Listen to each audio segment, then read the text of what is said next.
September 11th, 2024. Time is 7 p.m. Liam, would you please call the roll? Member Wyrick? Here. Member Owen? Here. Member Cleister? Here. Member Stroya? Here. Member Warren? Here. Member Matheny? Here. Member Orr? Here. 7 present. All right. First, start out by saying Happy Veterans Day. So thank you for all that served. We'll go right into the agenda here, and the mayor and Catherine would like to lead this discussion. So go ahead. This will be about the Hoover District. So Yes, good. take it away. Good evening, everyone. All three of us may be chiming in at one time or another to lead some discussion on the Hoover District project and the TIF involved. On October 30th, sent a letter to Industrial Commercial Property, primarily to Jeff Martin. He's been their lead representative that we've been working with. And we brought to their attention that they were about 60 days out from the expiration of the TIF, the tax income financing. And we hadn't heard anything from them. And through that letter, generated some conversation. And in summary, for one of the part of the compensation package of that was to deed 10.3 acres to the North Canton City School System, and also to supply a $2.5 million, I just call it a check or payment to them. And to date, the property has been transferred and granted to the North Canton City School System, the 10.3 acres. I questioned them as to what is the other part of that for the school, awarding them the $2.5 million. Basically, they said that would really be tied in at the end of December 31st, based on their financing. So they're going to tie that in, whatever their financing was. My assumption is that they're going to make a financial commitment to the school, okay? But that was not, but that's what they said, okay? So Ben and I sent, again, a notice to them that they were about 60 days out, and we hadn't heard anything from them. And like I said, real quickly, the reply was that they did grant the awarding of the land to the school system. But that still left us as to what is their plan to try to meet the criteria of the tax income financing. And through a conversation today with Chris Samaritan, principal in the company, they were seeking an extension from the City Council and from the city to help them continue establishing their capital stack, as they call it, their financing. And brought out some good points that they have been able to complete so far. One was the land transfer. According to Mr. Samaritan, they've invested $14 million in the land reclamation, we'll say, for the Diebold extension, for the 700 employees now that are over there. They've been fortunate to work with Diebold for another extension on the east end of the Hoover factory. That would be along Taft. They're working to renovate that for Diebold for another 100 employees, for I think some light manufacturing, some assembly, and for training. So that's in the process. He also highlighted that, again, they're working over in the Hoover district there with possibly 80 to 90 more jobs coming in for an unnamed financial institution who may want to move some work into that. So he did highlight those things. However, and they were concerned about continuing with the historic tax credits. They felt that the land transfer was going to be something that would be good for them to still go through the state for the historic tax credits. That still left a question as to the amount of time that we've been, I think, dealing with the selling of the Hoover companies, the West factory there, since 2008. We've been navigating these waters for a long time, and during my term here as mayor, my goal has always been to keep open communication, trying to bring this to some type of a redevelopment of that property. But due to economic times, due to interest, and due to construction costs, we continue to experience progress towards completion of this. So they're asking us, asking our city council to consider an extension for them to continue to still try to get their financing in place. And that they felt that there's been some goodwill so far that they have invested in that property over there. And I think we've had Mr. Martin here at one time explaining their goal to get this completed. I think we even had Stu Lippner come before council at one time and explain his desire to see this project forward. But right now, I feel that we are at a point of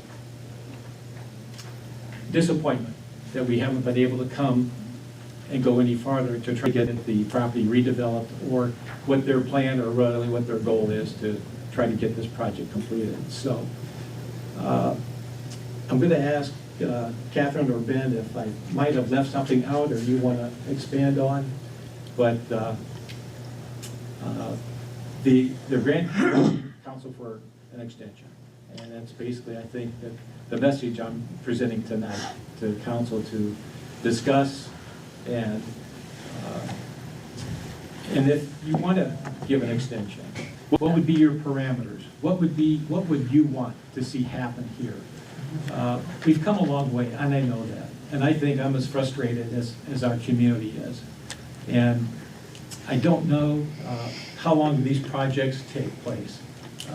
In conversations with other economic directors from the county, I understand some can take 20 to 25 years to even get completed. I don't know if that's going to be in my lifetime, okay? I'd like it to see it completed in our lifetimes. But they understand that there's quite an emotional connection here with it being right in the heart of our downtown. And whatever direction they want to go with it has to be, something has to happen for us to make this a destination for our community to be proud of. And that's going to make people want to come to North Canton, want to live here, want to work here. So I think they understand there's an emotional, but they're also looking for them, it's the financial investment. Okay, how are they going to come out of this ahead? Or are they going to take a loss? Those are my words, they're not theirs. It's just something that I'm thinking about. But I think the bottom line is, if we're willing to give them, I don't know, 4 months, 5 months, 6 months, 1 month, or what would we need from council? They're asking for an extension through 2025, through December of 2025. They're asking both the city and the school district if we would consider that extension. And just, Mayor mentioned about the land, the land went through, it's at the auditor's site, you can see it. The school has the 10.3 acres, and then he mentioned about the 2.5 million. Also, just so you know, in the letter that we sent to them, we sent it, Mayor wrote it on October 30th, because that's about 60 days to the end of the year. Or here, October, November, December. December 31st is when this TIF agreement, essentially ends. And what it said was that, given that we were at that 60-day mark, absent a remedy, they're going to be in violation of section 2.25 of the development agreement, which establishes that the Hoover Factory project is currently subject to the outstanding code enforcement violations. The agreement stipulates they'll agree to remedy all existing code enforcement violations on or before December 31st, 2024. I mean, it's still sitting. Nothing has come to us, all this time to come to us. And now here we are at crunch time. So some of these violations do require building permits, and in order to correct them, and since the permits haven't even been applied for, even though many times we were told they were going to be applied for, the city's concerned that this deadline is just not going to be met. It just can't be met. So at that time, we were sending a letter saying that We also know that section 32 it includes the financing contingency, which states that their obligations under the agreement shall be contingent upon them securing finances for the purposes of funding this project. So that's where they're kind of coming and saying, they just need a little bit more time for that. They've got April 2025, right? Is that what they said was where they thought they could get some financing secured That's the extension they're seeking from the state of Ohio is to April 2025. for the tax credits? And then Weren't they involved in negotiations saying they would transfer the property to the school and give the school $2.5 million by the end of October, was it? Yeah, they Right. missed that. So they missed the land. that, they haven't done the funding portion of that, and the funding portion of that wasn't tied to their getting financing. No. So now that's a double That's a good point, behind. David, but that's what was explained to me, okay? that But they were involved in the negotiation of the TIF with the deadline of October for the school. Correct. They received an extension Extension from the from the school school. district, Yeah. and their position is that that extension from the school district counts as an extension from us. And it's not. Did the school sign off on this TIF? Extension. They had. Did they sign had the TIF itself? No, they had a separate compensation agreement. There you go.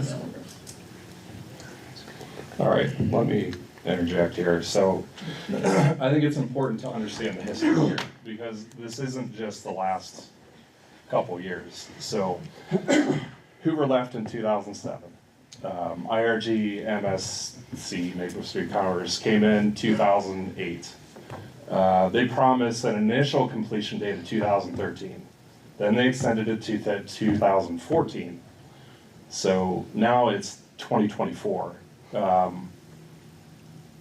It's a tough sell for me to give them any more extension from what they have done. I mean, Mary, you used the word disappointment. I would say it's an embarrassment. I mean, for them to do nothing to the West Factory from what they originally proposed and have driven into all these presentations is embarrassing. So what would it take for me to do an extension to 2025? One, fulfill your promise to the school, and two, something else at this point. What's in it for our community? Just to sit and look at a dilapidated West Factory that's falling apart, not up to code. It's, I'll tone it down, but it's turned into a running joke. I mean, there used to be so much pride in that building, and now you talk to people, and most people just want it torn down at this point. So Yeah. the answer, the question is, what's it take for us to want to give them that extension? One, to show that they're serious about it, because I don't have that level of trust with them. Not sure that I ever did, but now you screw the city over, now you're screwing the school over. It's incentivize us. That's what I'm looking for. I'm looking for a further incentive to our community, to our people, that, to me, I'm biased. This community, I can't imagine much more loyal support. You look at all the mom and pop short shops and how our community comes together, and you have IRG that has several projects that are just outstanding, but none that are in the heart of a downtown like ours in this loyal community. So, there's a lot of emotion involved, and our city has been burned, and for us to extend to 2025, I think they're at a point where they need to incentivize us. President Story, I agree with your comment there, on how we've gone a long way in trying to make this happen. Yep. And I want to thank the indulgence of our community and council that when I took office, I said, if we don't control the land, we don't control the project. And if we can't control the land, then we can't control the project. And understandably, we don't own that property, another company does. But in working with that, I think this administration, and with your support, we worked to maintain small businesses. We worked to, knowing that we couldn't wring our hands during COVID and just sit down and say, well, we're not going to do anything. We did take some manageable risks.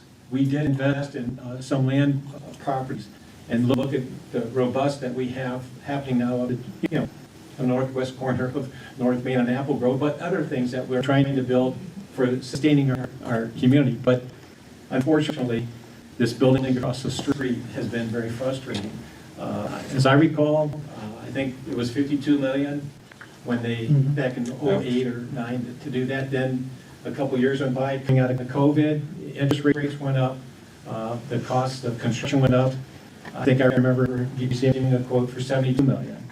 And then in another conversation, a year or two later, it's back down to whatever, 52 or 54 million to renovate that building, whether it's going to be apartments or not. But that's been frustrating. And for me, when interest rates were low in 2019, before COVID, and I think financing would have been available to a company of that size, and reputation.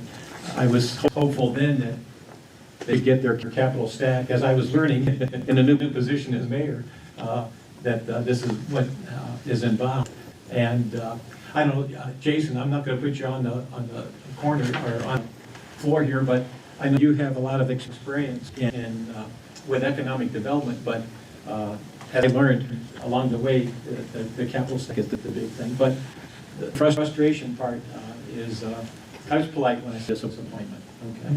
So That's not criticism. No, at all. That's, we've given them every financial tool, every incentive possible, and they've sat on it.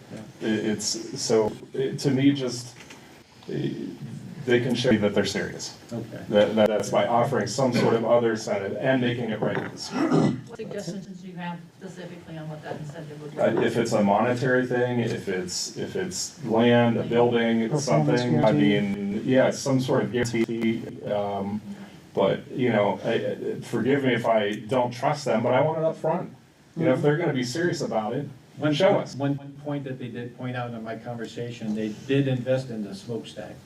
That was a grant, though. $660,000. 600, That's crazy. Yeah, I mean, and they won't spend 10 grand on a front door, the raccoons and deer $13 under. million Like, under it's, remediation too. We have a lot of environmental, Yeah. questionable dirt in Michigan now that they hauled out for the D-Bolt. So- And so one I'd thing, like to- remember, this is only the West Factory we're talking about, the entire property.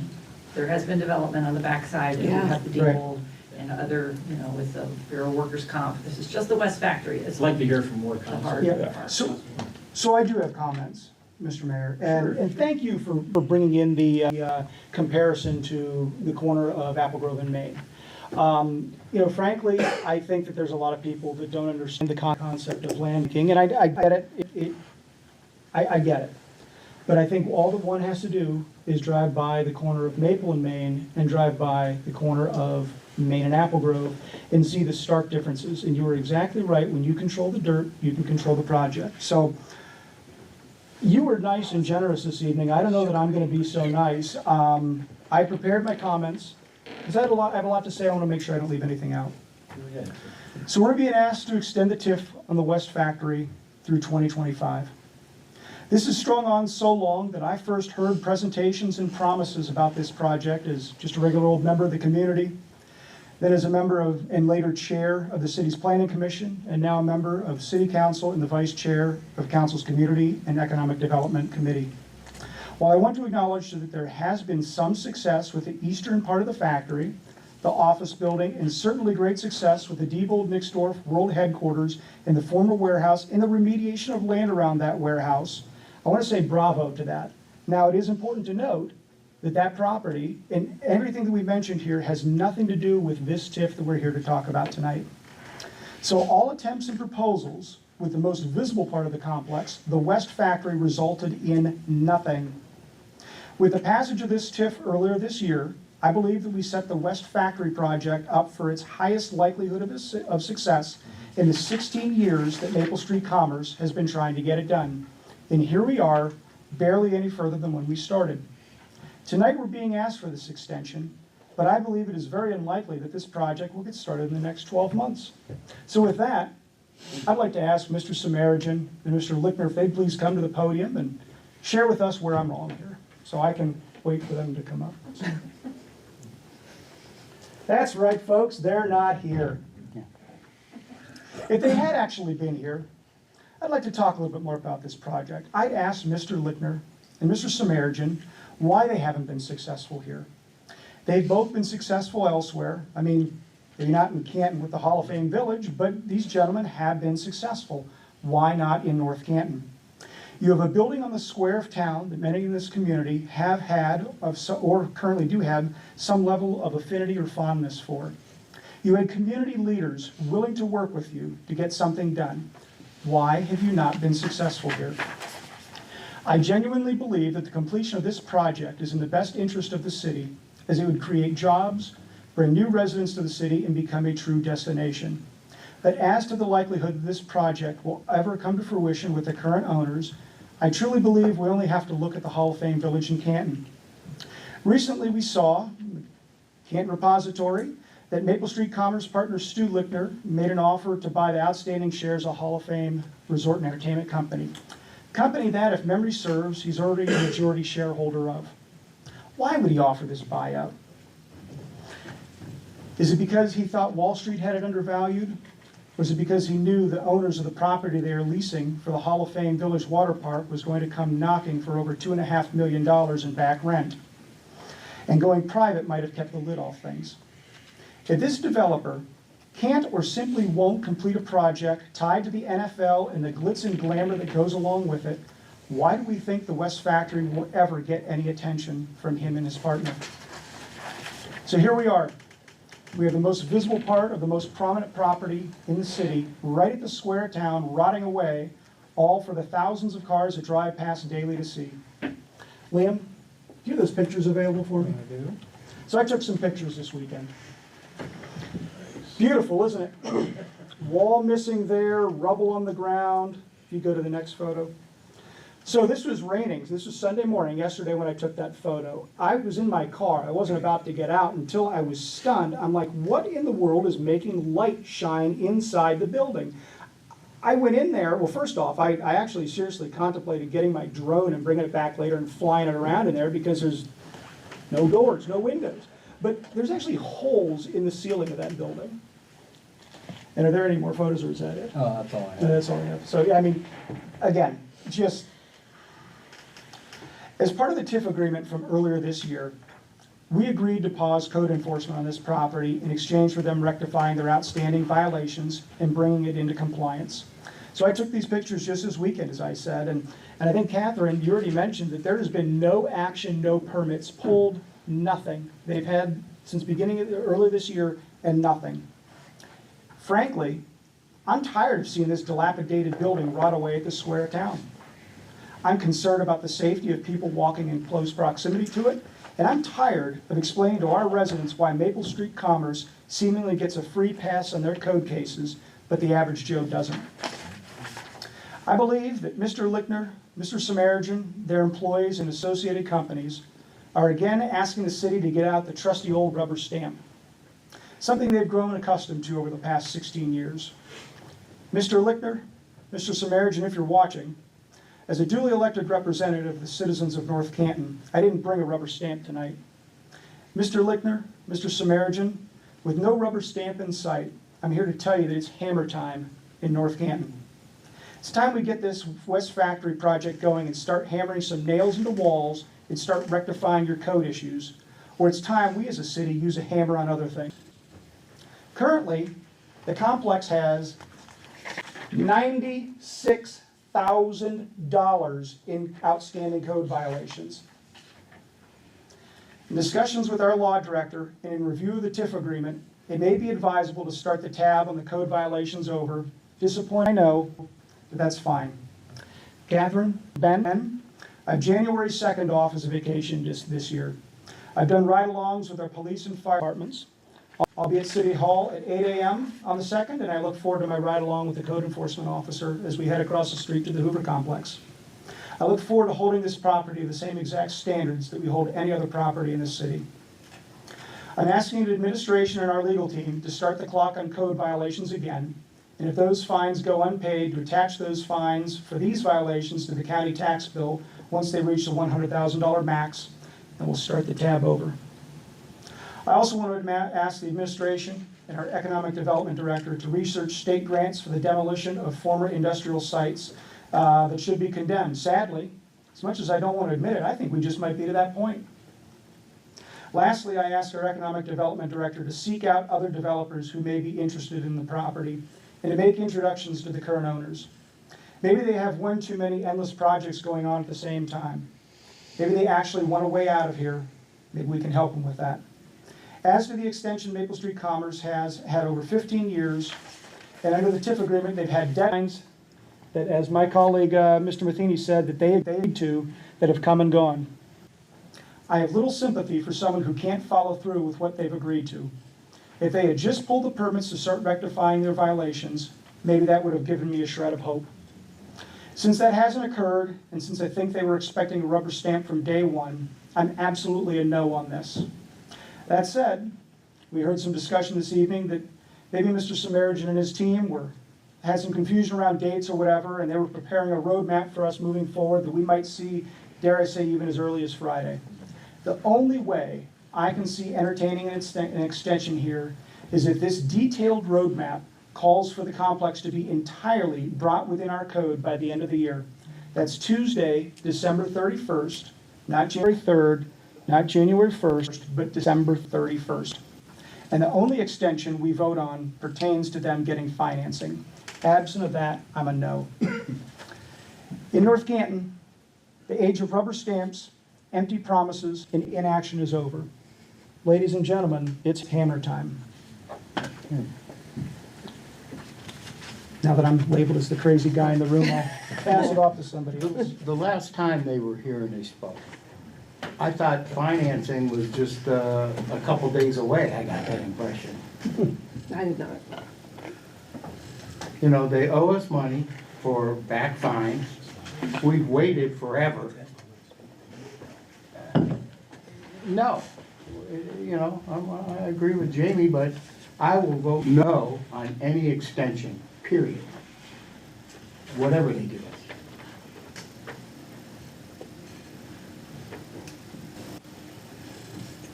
Do you have any thoughts coming from another area and maybe to put you on the spot? I know that you've had some thoughts with some of the people who've been in this area much longer than we have. You can put me on the spot.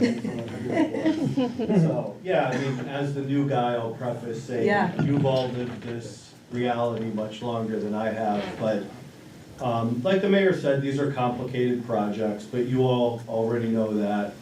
It's been a long time. I mean, to put the long time in perspective, a child that was in kindergarten when this started, well, I don't know if they were like I was in college, but if they were a good student, they graduated from college already. So I do think that, you know, these projects can be done in iterations, and like the mayor said, there have been some positive things that have happened in the buildings on Maple Street, Diebold and so forth, but I'd say based on my experience, yes, they're complicated, but it has been a really, really long time. I think especially for that, I mean, you've all touched on that, but that West Factory, I mean, when I took this job, that West Factory was actually what I knew of North Canton. I mean, I knew some other things, but it's such an iconic structure. And I do think that, as many people have said better than I could, that that factory and what happens to it is really important to the community. So I guess my recommendation would be, I think I would be looking for, and I don't even know if this is possible at this point, given the clock and the timeline and the code enforcement, but I would be looking for such an ironclad demonstration of ability to start this project from the developer. I'm not sure what that would even look like, but I understand your frustration with this, and I do think that without some sort of ironclad demonstration of either having the financing or some sort of path that I think I'll let my colleagues weigh in, that we haven't seen to this point, at least as of November 11th today, I think it is hard to grant an extension and expect anything will change if we don't see something from the developer it's really dramatic. Were you up in Akron during the time of the Goodyear project? Yes. How did that go? And that went unfinished and they just settled. Yeah, I mean, that project, it does, and also Mr. Lichter and Industrial Realty Group, this is going even farther back in Akron, but originally were the developer on Canal Place, which is the former BF Goodrich factory. That one, he divested some of those properties and a lot of other developers took over. Goodyear is an IRG project. That has been a really successful project. IRG also built the new corporate headquarters for Goodyear, and basically the deal was to move Goodyear's corporate headquarters to south of I-76, build a new building, and then repurpose the buildings which are now known as the East End, which is the former Goodyear headquarters, the Goodyear Hall, the Goodyear Theater, some of you may have been in. It's a really nice facility. It did take a while. I mean, none of these things happen overnight, but I think coming back to this project, it is fair to say that if you took 16 years of that project, there was absolutely a whole lot more progress on that than there has been with the West Factory in particular. So let's say we don't give it an extension, then do you start meeting in meetings to say, okay, what are the next steps with this? And do you start seeing other developers? Do you start taking it down in grants? Like, what would be your next step?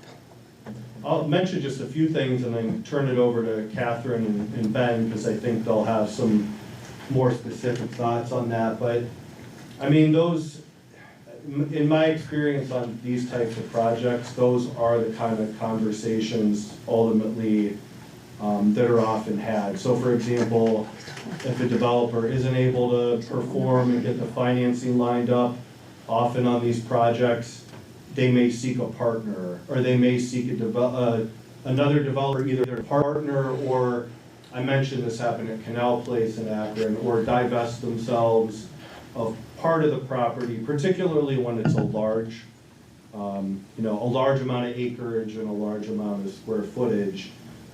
So those, I think those are more things that the developer would have to work out, but I do think, to your question, as the city's having conversations with them, I mean, those are things that we could potentially work with them. Like the mayor said, not controlling the property Right. makes it more difficult. I mean, even that's kind of like a good news, bad news thing. I mean, if Right. you control it, you're responsible for all the maintenance and upkeep, but it does give you site control. So I don't know, I'll turn it back to my colleagues. They probably have more well-formed thoughts on it. Thank you. Before administration, my understanding in December of last year that we were rushed to pass the TIF to lock in the property value at 2023 levels, knowing that there was going to be a reappraisal of all properties by the auditor in Stark County. That was the incentive for IRG to say, okay, we're in the best position possible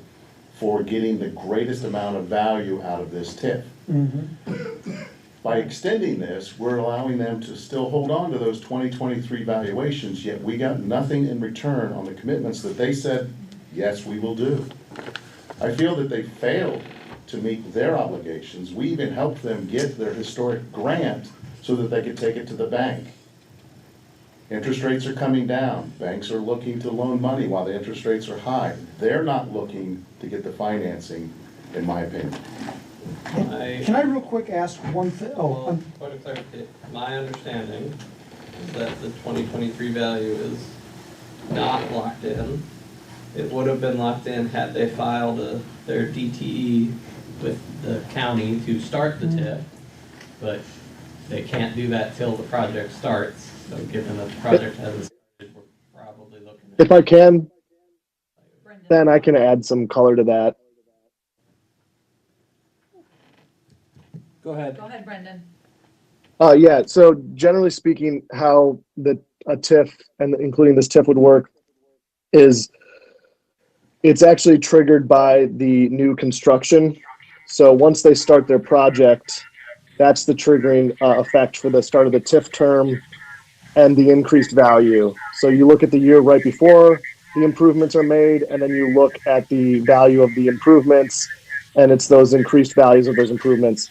So the land value might have changed slightly, but with a vacant or dilapidated structure or a you know kind of any tear down that they would do, it's not necessarily that the TIF value would base year would always be 2023. So then, still, the incentive is not there for them, and that's why they're not moving forward. David, you're right. I thought when we had the TIF, I think council was gracious that I felt this is the closest, in all of our conversations, this was the closest we have pursued to get this project. And I believed at the time that if we did. I think we were all on that same page. Right, But and- it's disheartening right now. And I believed at the time that if we did nothing, we were going to get nothing. Exactly. And we decided that we were going to do something to move this project forward. They failed to meet their obligations. I find it interesting too. Here we are at the 11th hour again. But just making a comment, that's all. I think that if they truly wanted to do something, well, they need to come back to the table with a whole new project. And this TIF, as it stands, is no longer being met. Would you need some time to come up with some type of parameters as Yeah, I think I think- Jason alluded to, or? I think at this point, in my opinion, they haven't met any of the obligations except for the transfer of land. And this contract, this TIF that has been signed is over. We need to go through the process, the law team needs to go through the process of closing out whatever that requires. And if they want to come back with a better program, or if it is time to move on to another developer, or if they want to bring in other partners, then we can talk again. But in the meantime, as Mr. McLeister said, all of those violations need to come back into place and come back into order. Can I ask a question before it flips over to you guys for your comments? I want to circle back to Goodyear. That project, correct me if I'm wrong, started after they acquired this property. The way that I recall it was sometime after 2008. So maybe that became the fancier, nicer, more exciting project. It took their attention. We won't talk about any federal court cases, and they ended up, it's essentially completed at this point, right? And so here we are for some reason. So I want to ask you as a development professional, and as a question I would have asked those two gentlemen if they were here today, why were they successful in Akron with the Goodyear project, and why were they not successful here? You know, I guess I'm looking outwardly, but do we need to look inwardly as well? I mean, I believe that we have demonstrated a willingness to work with them. We help them with this TIF. Why can't they be successful here? You're causing me to go down memory lane. Okay. I've been doing this too long because I do remember, it was actually 2008 exactly when they first began working on it. So Okay. you're right on the timing. And at the beginning stage of the project, and I won't go too much detail on that project and circle back to your question, but I think that when they originally proposed it, it was always in the cards to build a new headquarters for Goodyear and to do an adaptive reuse and renovation of the former Goodyear headquarters and associated buildings, which, as you said, was kind of done incrementally and took some time, but there's 100 market rate apartments there. There's some really nice entertainment facilities like the Goodyear Theater. Babcock and Wilcox moved into the offices across the street, SUMA, and some other employers. And in that sense, it is kind of like some of the other buildings that are part of the Hoover complex, with minus the residential. But I do recall back in '08, there was a much grander plan to redevelop some brownfields where General Tire used to be, right off of 76, and there were plans, I won't go into all this, but for like a Bass Pro Shops and a Target, and none of that stuff ever happened. But that was also vacant land, and so whether it happened or not, there weren't buildings sitting there, getting older and falling into disrepair. I think You know, I would just be speculating, but I'll try to speculate about why they were able to be more successful there. I mean, I think the economic conditions were a little bit different. But on the other hand, when this all started here, it was the same time period. So if I compare when the East End was done to where the Hoover West factory is today, yeah, the economic conditions are different here today now, but that doesn't necessarily address the, previous 16 years. So I think in terms of markets, I mean, I think North Canton's a great market. I mean, some of you mentioned that, the traffic volume, there's 14 to 17,000 vehicles a day on Main Street past the complex. This is I've really felt at home here over the last 6 weeks. It's a wonderful, stable community, and it's a great location. So I wouldn't say that there are like locational factors or geographic factors of this. I mean, this is a good market, I think. So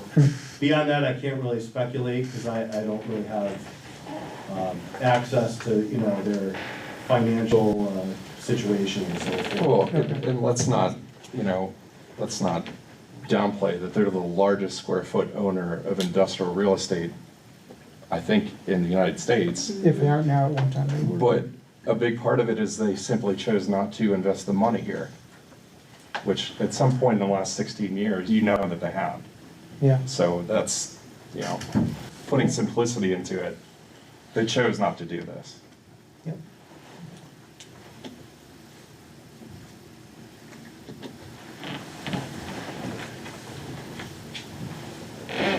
Well, anyone else want to comment?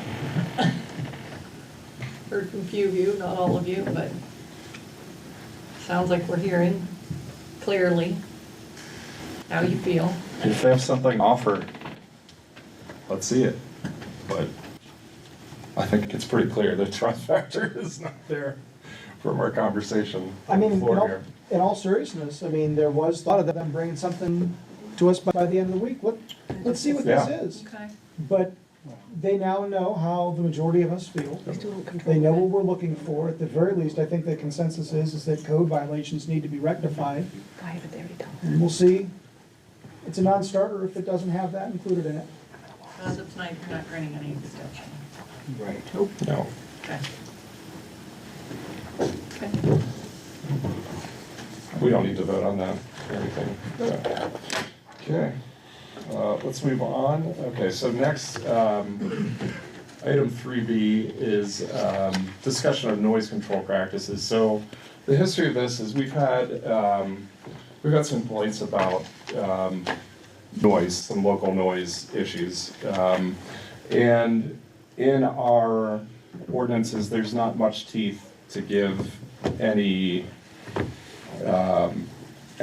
control to stop this, especially recurring things. And that's my concern is when the police are called out to a property several times, there's not really much they can do as far as noise complaints go with the ordinances that we have. So in this, Liam has put together a study of, let's see, 1, 2, 3 different cities. Canton, Alliance, and Green. Yeah, and so I looked a lot at Greens and Cantons. I haven't looked much at Alliance, and I looked at a couple of townships as well. Most places have something, something that give the police something that they can do, some teeth to enforce something. The best one, in my opinion, is something about decibel levels. So if you could somehow measure a decibel level, and if we can somehow incorporate recurring issues into this, I don't think anybody's going after somebody that is having a party and you want to fine them. It's the ones that are happening over and over and over. And How much does this happen? so in the last, Since 2020. there's a couple dozen or so. It's not a huge Right. thing. Since 2020, from what I could find going through call records, there were less than 24 reports that would be Yeah. specifically related to noise. Yeah. So 4 So it's not a year? it's not a huge thing, but it upsets You need people. something, Right, yeah. yeah, so if we don't, why don't we have anything in our ordinances to address this? So, I mean, that's the point of me bringing it up, and I think of a couple people that have come to us and spoken about the noise issues, that I think the police are saying there's not much we can do here. Is that what typically happens, Chief? I think the one that brought us to this conversation was one down off of Glenwood, That's one of them. And what happened? where people had, they'd taken and they invested in their back patio. So they were sitting outside enjoying their patio more and more. Much like some of the new buildings have these wonderful outside patios, these people were sitting out there using it.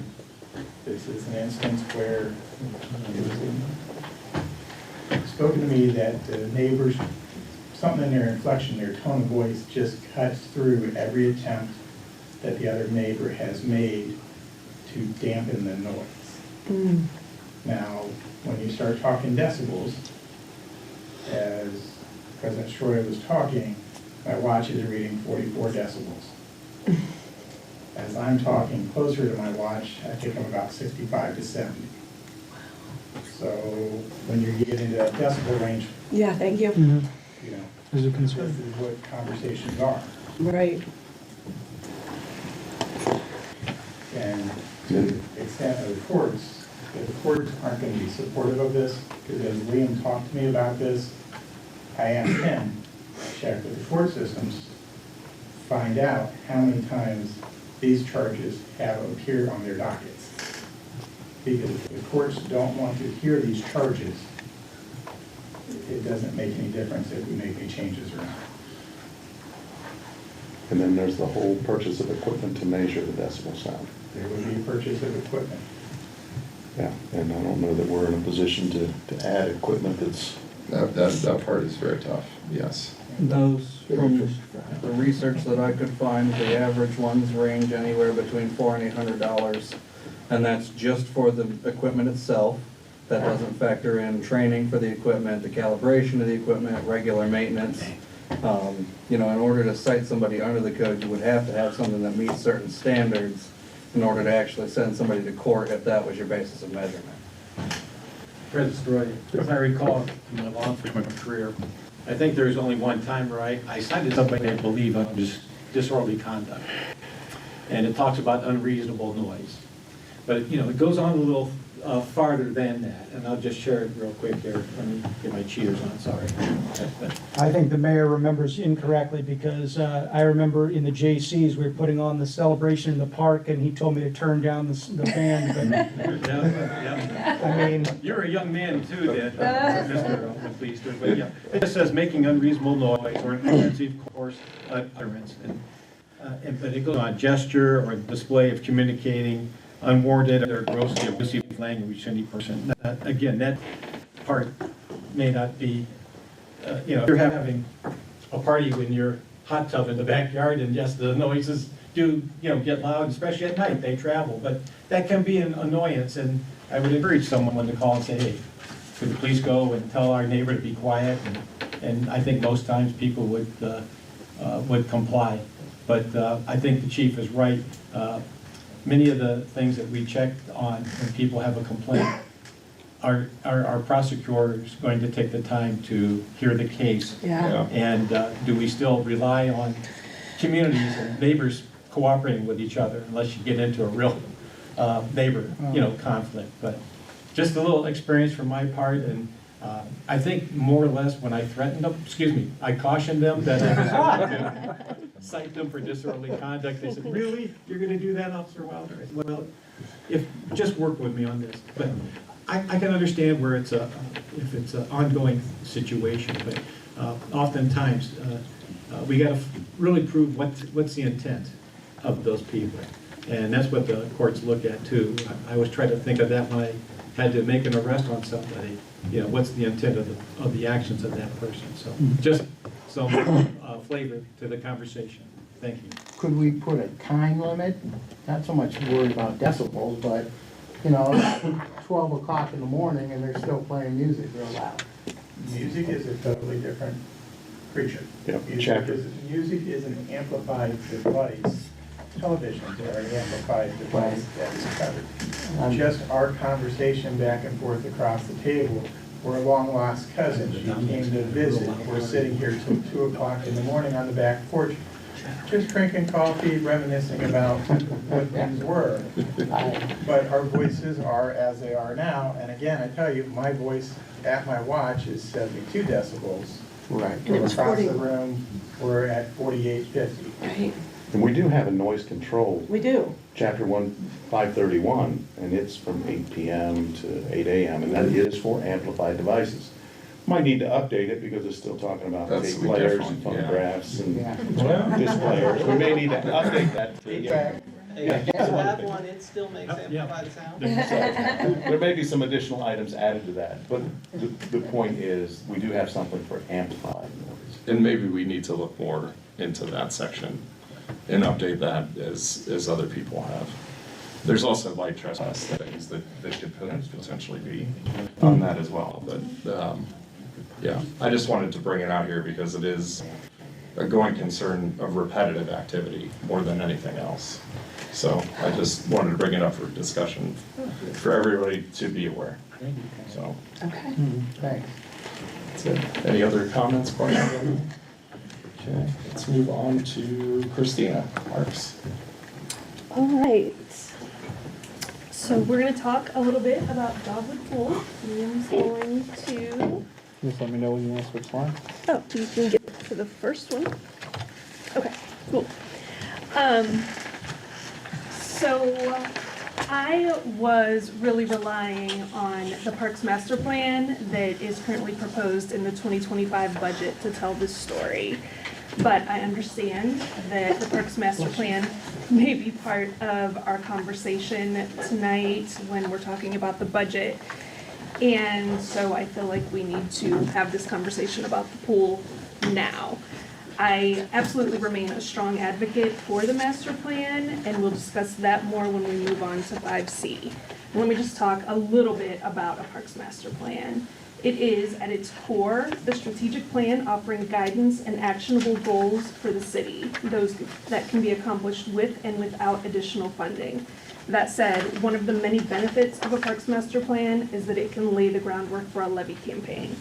After last week, there's little confidence that the community would respond favorably to a parks levy. So that is why we are talking about Dogwood Pool now. Next slide, please.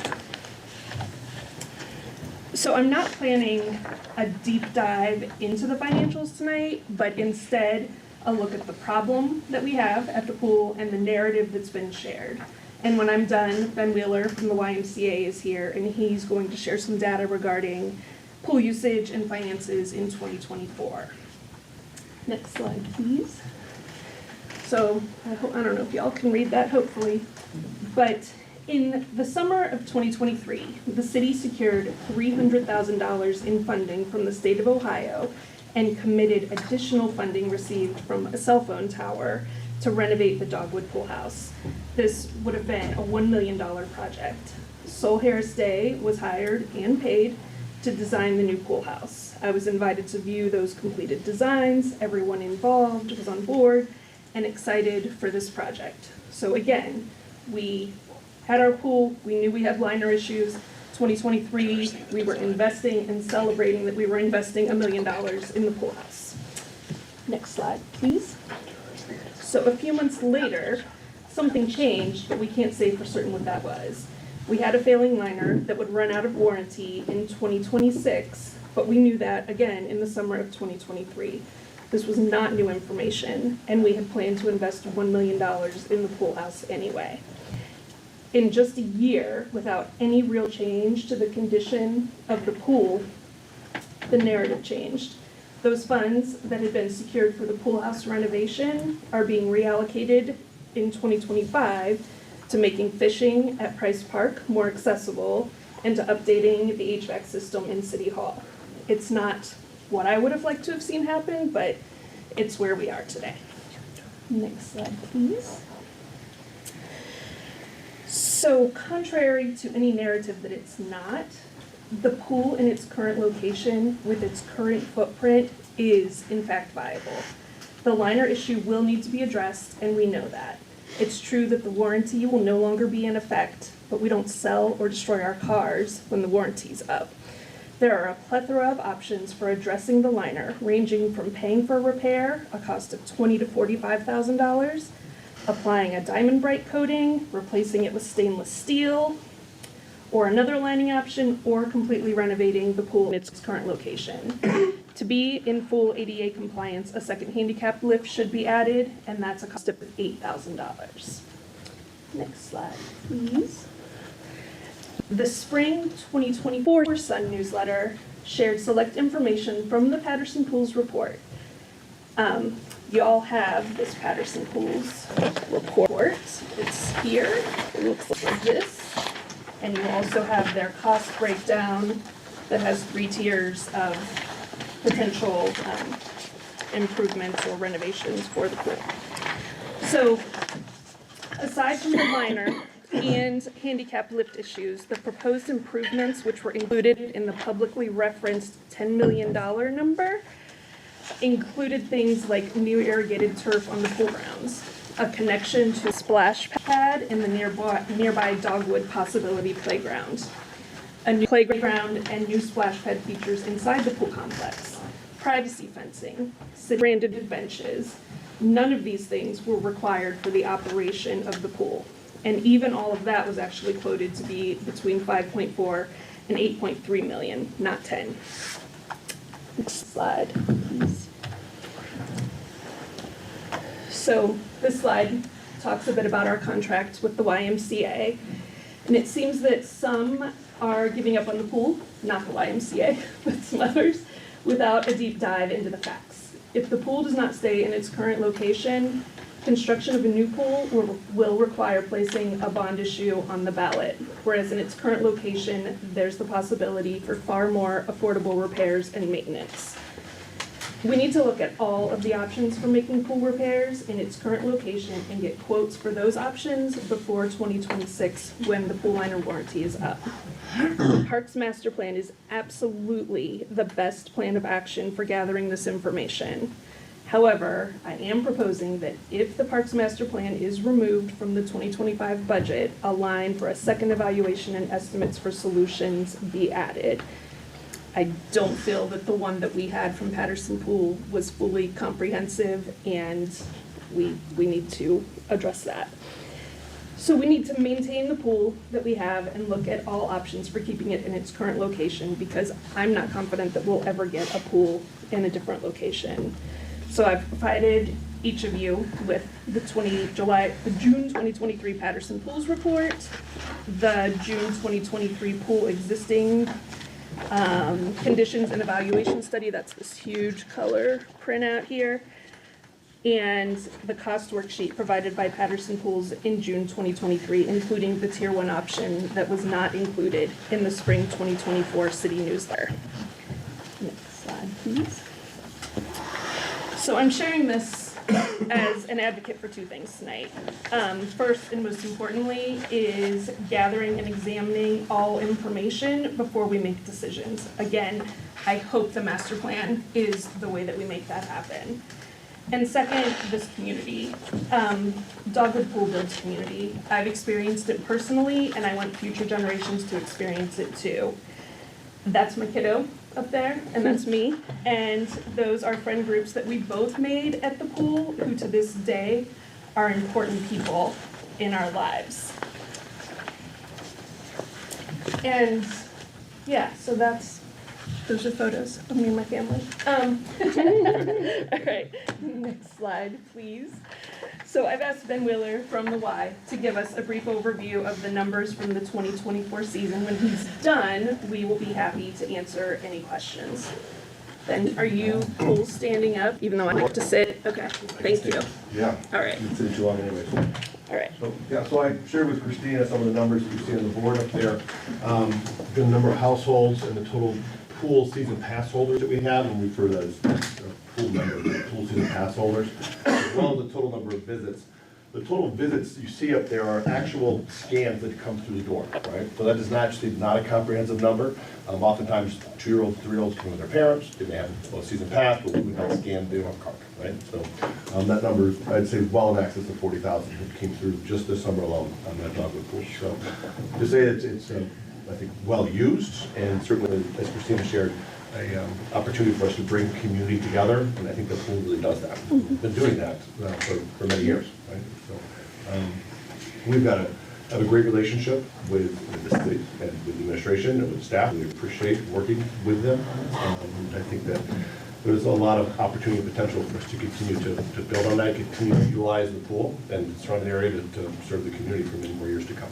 So. Yeah, and this year there were net income of what, 140,000? Net income was just under 140,000, it was 136, Janet, but yeah, so, but Yeah. yeah, just under that was the net income for this year. And it's continued to grow over the last couple of years. Continued to be very successful. It's a popular amenity. This talks about the households and total season pass holders. Does not reference the number of guests that come in, either as guests with a pool member or just paying to come across the that way as well. So I can pull those numbers for council as well, if you'd like to see those, give the total number of guests that come in. But yeah, so it's an opportunity, I think, for community to grow, and you really see people that bring their friends, that bring their neighbors, that bring their family, and that's the community that establishes. Again, I'm obviously a very big advocate for providing recreational outlets for our community. I think it makes North Canton a very special place that we have so many ways to do that and encourage our families and our kids to be healthy and active. And this is just another great way to do that. And so we're proud of it. We're proud of, I think, the involvement that we've had over the last 10 years now, involved with the pool. I think that it is safer today than it was. I think that the programming continues to be better, and I think it's healthier. And I think that having the Y continue to collaborate with the city on this particular venture has allowed our community to grow stronger. Ben, do you know why the contract changed so that we weren't putting any in capital? I don't know exactly. We had talked about the contract. This was the new one we signed last year for 3 years up to the end of the pool. Received the liner warranty. So the contract currently goes through 2026. And certainly we can have a conversation about that, but we had been, previously, we've been putting 20% of the net surplus from pool operations into a reserve account to cover some things. I think maybe just the uncertainty with administration at this point in time, they just paused. That wasn't a decision of the why, because Ben and I had spoken, prior to that contract meeting, which I was not part of. Yeah. And, Ben understood that there are capital issues, and we discussed do we need to put more into capital this year, but instead it was kind of a, no, seemed like people had given up on the pool. Did we get rid of the reserve account? Is there anything left in reserve for the 20% that was? There's still a little bit left. I think we spent a majority of it this year. Okay. Because there were some really well-received renovations to the pool house this year. Yes. Yeah. They were great. They did a really nice job. Updated the locker room areas, updated the desk, the new ceiling, and there was a lot of really positive things that people immediately noticed when they came in to the garden. So that was very well received by the community, and I believe we used some of the pool account money to do that. Mr. Wheeler, do you see the possibility of conversations taking place closer to the end of the liner warranty of a joint partnership on some of this capital improvement with the Y? I think we're always open to have conversation. Obviously, it's a difficult position for us to potentially invest in an asset that's not owned by us. So that would be always a hurdle conversation to determine what the best way to move forward is. Because I do think from a YMCA perspective, we also agree that it's a tremendous amenity and asset for our community, and something we'd like to continue to see operate in the future. Two questions. Are we charging enough money for non-residents of North Canton? And do we have a breakdown of how many people from North Canton go to the pool and how many outside of North Canton? Because, that's important too. And you're using the word community a lot, and, cities are getting rid of it. But yeah, if you could answer those. Yeah, I don't have those numbers with me, but I can provide those for you, John. We do track that. We've Okay. simplified our rate structure a little bit in the past. When we first got involved with the pool in 2015, we had, to raise the top of my head. So we have pre-season, right? Pre-sale passes, and then once we open the pool, the price goes up. Right. Right, so we have senior passes, you have families, you have single adults primarily, right, that have pool passes. And then you have, if you live in the city, it used to be if you live in the school district, it was a one-tier rate, then if you live out of the area. So we have eliminated the school district rate. I'd have to look at the year we eliminated that, maybe 18 or 19. So now you have to live in the city, you don't. So it does simplify that process a little bit. So you've got those 6 rates, and then once the season opens, the prices go up from there. So we do look at those every year. Yeah, you do. The guest pass rate as well as from the season pass holder rate. And we do meet with administration on that and make recommendations and propose where we think that should be. We did increase last year, about 10%. You show it to us every year, and all is broken down, and Yeah. who's in the city, who's not. Yeah. In 2024, 58% of members were not residents of the city of North Canton. But we do not track anymore, again, how many of those are school district residents. As we Right. know with our Right. city layout and where it's at, many people may not be residents of the city, but I would consider they're part of our community. Right, all their friends are We there. did hear from them when we took away that discount. Yeah. They called, they still felt they should have, but when we explained you don't subsidize, Yeah. they Right. didn't understand that. They kept saying that I'm in North Canton schools, but you don't pay taxes when you live in Lake Township and the allotments that are North Canton schools. That's a lot of the people there. You know, to John's question about the cost, so I know my family, members of Y, members of the pool as well, and I think I had to do a double check as I'm standing at the Y getting my pass. I'm like, wait, are you sure that's a family pass? I think it's an incredible value that we Yeah. offer for people. It's an amazing facility. Dare I say, hopefully I don't get mugged in the parking lot on the way out, but dare I say, it could even be increased a little bit more. And I think maybe that would bring in some additional revenue for us to fund these needed repairs. And I think people still would be very happy about what they pay, because you guys do an awesome job of running it. And Yeah.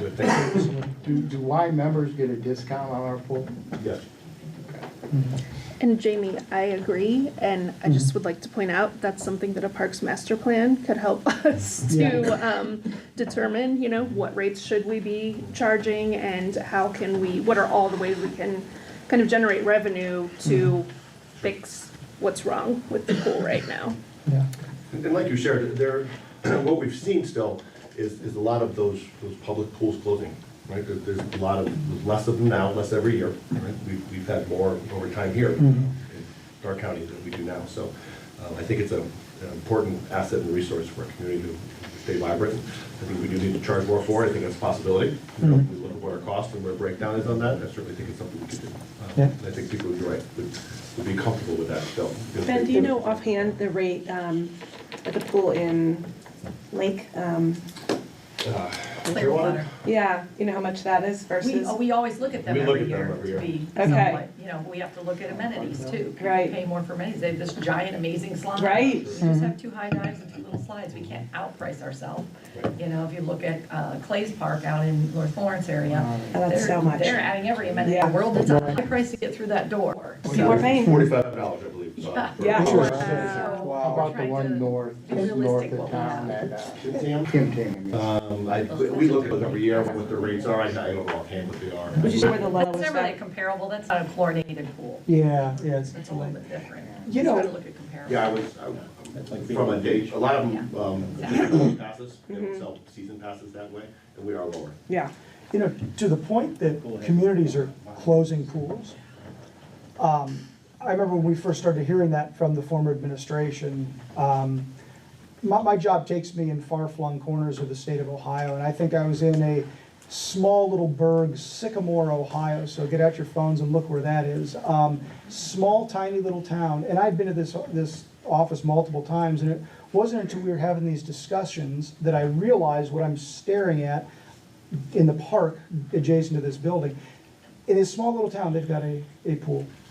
There's more pools out there than what I thought there were, more community pools that are out there. It seems like every time I'm in a different city, maybe not every time, but a lot of times I stumble across a community pool. In Stark County, I'm trying to think, Alliance may have a community pool. Yeah. Maybe that's the only other municipality-owned pool currently in Stark County now. Right. 30 years ago, Canton had a couple of them. And that's a good point. Yeah, I know I was down in Dover recently, and they've got a nice pool down there. Sandy Valley closed theirs, however. Okay. Maybe I'm partly right then. That's right. Thank you, Ben. Sure. Really Yes, thank appreciate you. you coming in and Thank you. Thanks.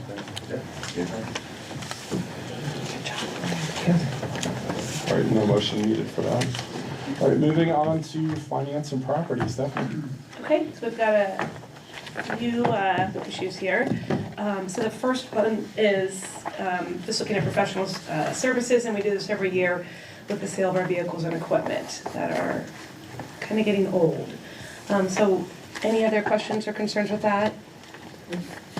Ben, yep, So, yeah, we're looking to have an auction yep, of items that have been fully depreciated, that department heads deem they no longer need, or it's been replaced. So, we're looking at an auction in mid-December. On the end, it'll be an online auction. And there's 17 items, mostly vehicles, but there's, some other things, engineering drafting table, snow plows, have some projector, generator. So there's just items we're looking to enter a contract and Kiko have this auction. okay. Any questions? Okay, could I have a motion and a second to approve item 5A to the council agenda? Story moves. Second. All in favor? Aye. Opposed? Motion carries. Okay, 5B is pretty much the same, but more looking at fire equipment. To sell the fire equipment, a Navistar for $5,000 and a 1998 Pierce Quantum for $14,500. Equipment to the William Fire Department and declaring the same to be an emergency. So kind of as it says. Yep, so I can, so there's two vehicles we're looking to sell outright to another municipality, Wheeling, West Virginia Fire Department.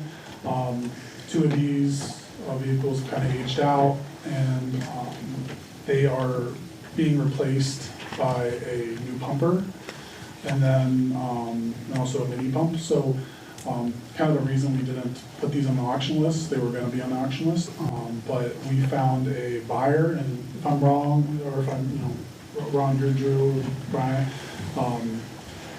one of the vehicles has a frame issue, and they looked at getting trade-in value, and what they offered for these two vehicles are more than what the trade-in value was. So, You like that? so they were looking to just sell these outright to a municipality that wants them. And they understand the frame issue Yeah.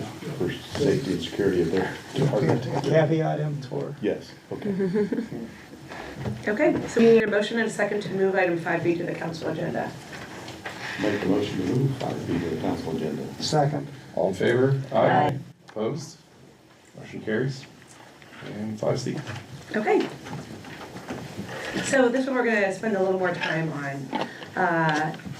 So we've been talking about the budget, and next week is the third reading for our budget. So finance and operations and the mayor and various entities got together to look at what does a really balanced budget look like? And after listening to the voters, I think that's what they're asking for. So, if Gina, you would like to share what a balanced budget could look like this year. We talked about a number of items at the last meeting, and those were incorporated into this. But if you would want to talk about your process and how you make this happen. I'm actually gonna let Ben take this one. Okay. He's prepared the list that you have in front of you. Okay. We know I have a lot of hours in this, but I'm gonna let Ben take the lead on this.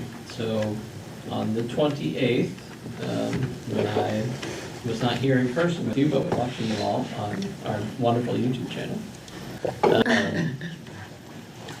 Please like and subscribe. There was you all had a pretty in-depth conversation about the budget and potential cuts, and so that next day, when I came back, and as we always do, we talk about what happened at council the Monday night before. Us professional staff felt that there was sort of this question hanging out there of if it is council's desire to get to a strict balanced budget, by which I mean no deficit spending in 1 year, what would our recommendation be to get there? And not just to get there for this year only by cutting a bunch of capital things, but to get there and to set us up to keep being there for years to come.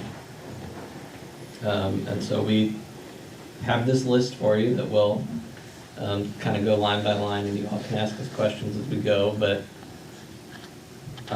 before we get to the list, I want to say pretty publicly and outright that there are service cuts on this list. And as I talked about that first night we talked about the budget, the reason we brought a deficit budget night one was to prevent any service cuts.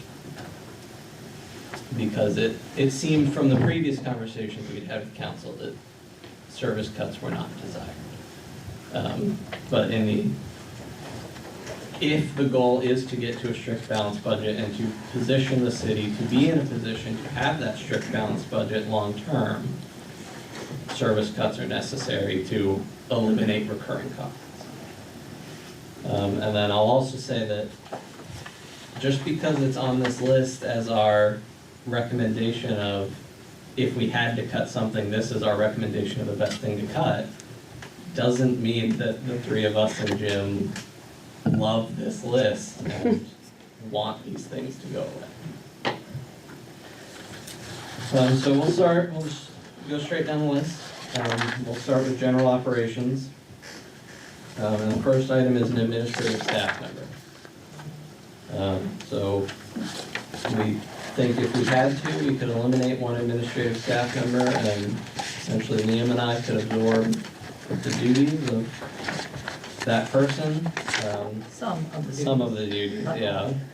The duties that must continue could be absorbed, but any extra or bonus duties would need to be eliminated. That sort of goes hand in hand with next item, which is the city newsletter, which is a function performed by our administrative staff and has seen some success in increasing our ability to communicate with the public, but largely just due to what it takes to mail a newspaper to 12,000 households costs $60,000. And the time that it takes, so by eliminating our administrative staff by one personnel, we would not have the time to produce that. We would be getting core things done, but that would be an extra. Somebody does have to assign all those articles, write all those articles, edit all those articles, work with the print shop, do the work with the layout. Well, it's a lot of time work. Could, and I understand the time and the personnel, could that be something we could subcontract out to maybe a place like Canton Print or something? We do. And maybe just put it You're gonna on, pay more, you're gonna pay. well, if we just put it on an email. I would do an email, not a print letter. Right, doing an email letter instead of a print letter. It goes back to time. It goes back to investing that personnel, person to oversee that and get it accurate, you know. Somebody has to write the articles, can't data print won't write them for us. Yeah, I understand. We were doing an internet-only newsletter, and what we heard from the community survey we do every 2 years was that people want it in their mailbox. They don't want it just, oh, you have to go subscribe on the city website. So what would be the ways we communicate to our residents? It would be through social media. But to Ben's point, that's what many said is, we don't know what's going on, so we said, we'll do a print newsletter. Now granted, print newsletter is usually old news by the time they've gotten it, because we've already put it on social media a million times. Who would put it on social media? Still take a personnel and. But that's all they do, they would in addition have to, do the print newsletter. The newsletter used to be funded by the recycle grant, but we don't, we receive about a fourth of that now, and it's not even enough to pay for the leaf bags. Wow. You know, I talked with an elected official in a neighboring community that does a newsletter, and it seems like they have more people and they're able to do it for less. You know, are there thoughts of, and again, I guess this would go back to, you know, the administrative staff person, but I do see that there's value in the newsletter. Certainly it's a reliable way of getting information out. Nothing against my good friend Robert in the back of the room. But maybe there's a way that it could be reduced or offset by advertising. Again, it sounds like. Did you say who you spoke to, they had more staff? No. It says they have, I'm sorry, maybe I just said that. They have more people that they're sending it to. They have more homes. I'm sorry, so I didn't speak, I apologize. So they have more recipients of it, but their cost ends up being less than ours, so, I don't know. And they sell their own ads? That was something that they'd be willing to have one of you guys talk with them about to see if their program can help. They probably do keep more revenue if they sell their own ads. Right. We don't, we work with Canton Data Print and they keep a majority of the Okay. ad revenue. Interesting. But that would take a person doing that. We Yeah, also make- it's a double-edged sword. Admittedly, we also make some editorial choices that make it slightly more expensive. So for example, Plain Township sells a full page back ad every time, so that when you get it in the mail, the first thing you see is that ad, not their newsletter. It was someone in Plain Township that I talked to, so that kind of We made explains the it. so- choice that when you get in the mail, we want you to see that it says North Canton, not whoever's advertisement it is. That's a good point. Okay.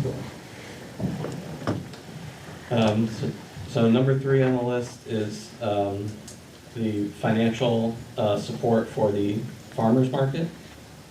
So this,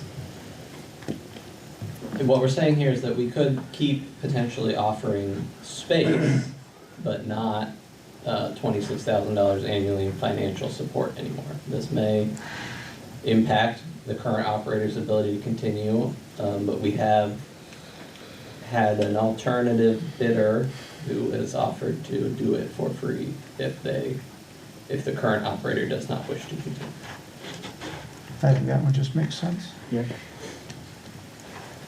And then 4th is window cleaning for city facilities. So this is currently a long-standing contract that we, every year, once a year, or twice a year, once or twice a year.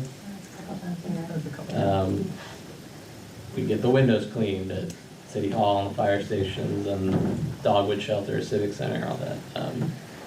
We're essentially proposing to skip 2025. $18,600 for that, and it's inside, outside cleaning. Things may not look as sparkly, just so you know. If we cut it, that's the result. And then there's another $3,725 that's paid out of the fire department funds instead of the general operating fund.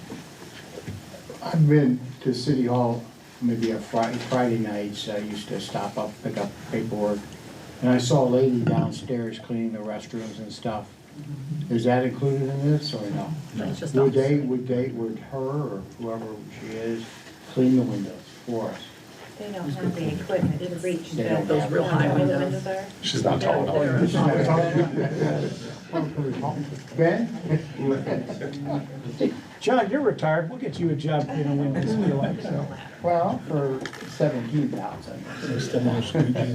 So, total from general operations, that if all 4 of those cuts were made, that'd be $176,450. The next category is the police department. Number 1 is a Stealth Stat 2 speed control device. This is, you may have seen on Facebook at various times questions about what's this thing chained to a utility pole. It's a speed measuring box, but unlike the trailers, it doesn't tell you your speed's being measured. So it lets us perhaps more accurately test speed, assuming that people do actually slow down for the speed signs. With this one, I did have a question, if I may interject. Is that adding an additional unit? Is that replacing one that, say, was broken? Do they get timed out after X number of years? I guess my question is that's a valuable tool that I've received benefit of in past with inquiries about speeding on certain streets. Is that something that we would go without entirely? Or is this like an additional unit?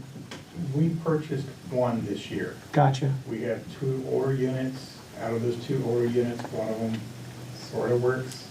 The newer one comes with better, more updated software. Gotcha. So these were going to be, these were planned, it was planned for us this year to have purchased 3 of them. We got cut down to 1 this year. We can get by. All right. Thank you. What's that total? What's that amount? $7,000. And then the second item from the police department is the entirety of their part-time personnel budget. Currently, we have no part-timers. They are more affordable than full-timers, but currently we don't have any, so we could just rely entirely on full-timers and assume that we won't get part-time. Is there, in the current budget, is there budgeting dollars then for overtime? Where the part-timers would eliminate that? Are we just trading dollars? That's what I went and asked him. What is currently budgeted is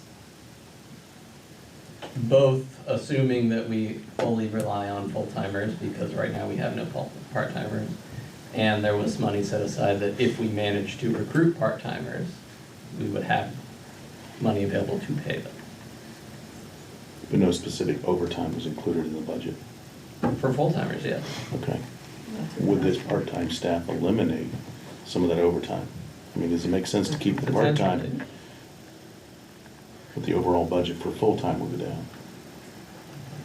We don't have any. If we could hire those part-timers, yeah. I guess for a For simpler response, staff, we don't if have. we somehow managed to recruit a part-timer over the course of this year, we could come back and move money Okay. out of full-time overtime into part-time. Okay. All right, I want to make sure that we're not, We have nobody applying to be a part-time. Right. that's fine. But yet, we have a budget sitting there for it, so that's why we're saying if we eliminate it. Okay. We can change that if we have to. So that's That's $144,950. So total for the police department would be $149,950. Okay, third category is parks and lands. We were already up to 3. Item 1, $50,000 would be delaying, once again, replacing the windows in the home portion of this building. So, for example, the windows in the room we're in right now are all single pane glass windows, most original to the home unless they've been broken over the years and replaced. Our building and department would like to replace them with more energy efficient windows, but it can be delayed. $50,000. Second is the Arrowhead Men's Bathhouse. This was discussed by you all last time. It is sort of the last piece that isn't renovated at Arrowhead, but it is the men's bathhouse, and men tend to care a little less if the bathroom's renovated or not.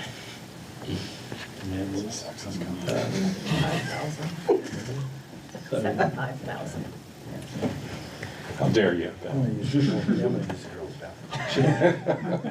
Also at Arrowhead, we own the tables, the folding tables used in the event hall, not the operator. They are aging, and it has been requested to replace them. That is one of the proposed cuts here, is just to keep the old tables and keep them held together to the best of our ability. That's $10,000.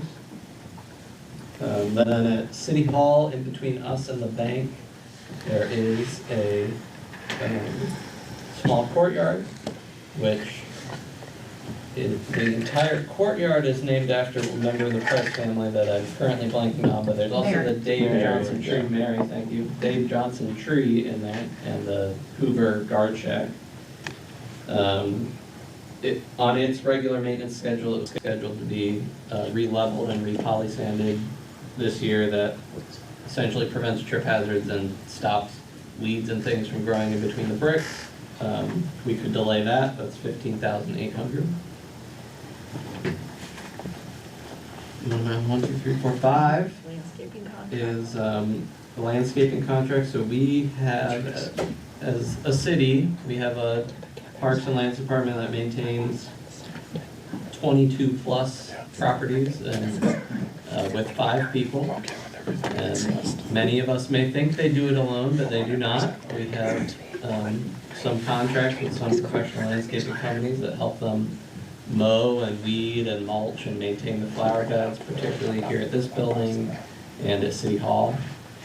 So we're, I don't want to say proposing, but you could eliminate those professional landscaping contracts and rely solely on our in-house staff, but it will not be mowed as often and it will not be weeded as often, and instead of Price Park having perfect 2-inch grass all summer, it might get up to 6 inches before they have time to come back around and mow it again. That landscaping, those contracts are $55,650. And like Ben said, driving by City Hall's grass may look, we primarily use them for Civic Center, City Hall, places where people see a lot. You may see them not looking as tight as they were before, and then also with our staff cutting the grass in those trash cans in the parks and things may not be as frequently empty. Because while they were able to clean and do the parks is when the landscapers were cutting the grass. Now they'll be cutting the grass, so it's just part of services. I think it's okay to see. Yeah. Let's see what we can tolerate and let's see if it really does make a difference. And then the last item in Parks and Lands is replacing umbrellas at Dogwood Pool. Would again just be delayed for $8,000. So the total for Parks and Lands is $214,450. So then the next category on your list is called transfers, and these are, we would be reducing transfers from the general fund to other departments that are primarily not general fund supported. $225,000 to fire EMS and $100,000 to the street department. I'm gonna start with the street department because that's the easier one. Is essentially we would spend the fund balance from the street department's savings instead of the general city savings. And then for fire and EMS, their reduction is from the last box that is then under the starting graph on your page. And so all of these things from fire EMS add up to allowing us to do those 2 income tax transfer reductions. So for fire EMS, number 1 is delaying the purchase of new workout equipment for $5,000. Number 2 is participation in the county special response team, which is the medical version of SWAT. So it helps train our people for school shootings, large incidents, those sorts of things. Number 3 is reducing our staff overnight from 8 to 7. This would functionally mean that we staff enough people to man 3 ambulances instead of 4. We do have a relatively low need for that 4th ambulance during the overnight hours, but it is inherently a lower capability of response for fire and EMS needs. They're a portion of the window cleaning contract that we talked about. I'm going to jump down one real quick and mention that we removed cell phones for the new lieutenant's position. Admittedly, in conversations with the chiefs, that was a miscommunication between us and the chiefs, and they wanted to cut it earlier, and we thought they said they wanted to keep it earlier. So that was sort of an easy one. And then finally, the chiefs provided a list of various line item reductions, including radio repairs, general maintenance to facilities, computer replacements that total $43,000. In order to get us to a grand total of $222,875 in cuts, but we would reduce the income tax transfers by $225,000. So we'd be spending a little bit more of their carryover balances instead of the general carryover balance.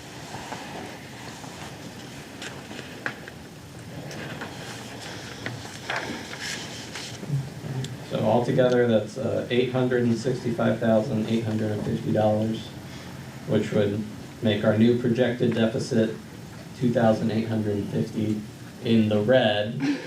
But much, much closer, and according to Gina, anything within 1% is balanced. gold.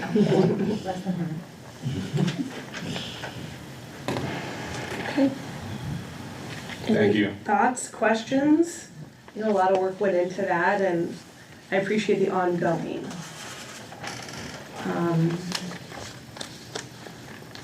Oh, yes, thank you, Gina.